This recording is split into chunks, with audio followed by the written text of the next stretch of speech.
Ici, dans la ZUP de Chenôve, il y avait avant le bâtiment des Narcisses, aussi appelé la barre 63. Un sacré morceau, près de 300 mètres de long. Pour vous donner une idée, il partait du commissariat jusqu'au petit City-Stade. Aujourd'hui, il serait carrément à l'emplacement des voies du tram. Malgré ses seulement 4 étages, il comptait 130 logements et environ 300 habitants.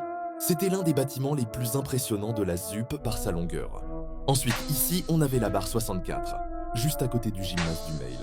Elle faisait 9 étages, comptait 130 logements et accueillait environ 300 habitants.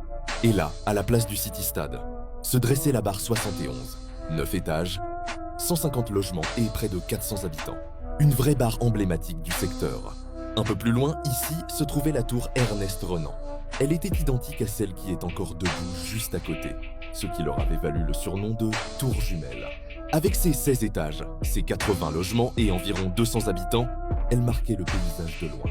Sous le centre commercial, il y avait aussi le Peggy, l'un des plus gros bâtiments du quartier, 9 étages, 160 logements et environ 400 habitants. Près de la mairie, on retrouvait le Charcot, avec 11 étages, 140 logements et autour de 400 habitants.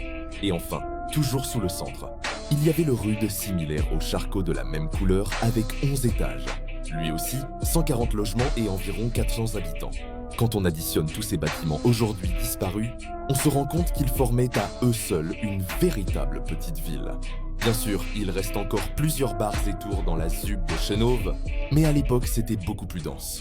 Il y avait des immeubles partout, des centaines et des centaines de logements supplémentaires. Aujourd'hui, le quartier a changé de visage. La ZUP respire davantage, les espaces sont plus ouverts, mais il faut imaginer qu'autrefois, ici, c'était une véritable forêt de béton.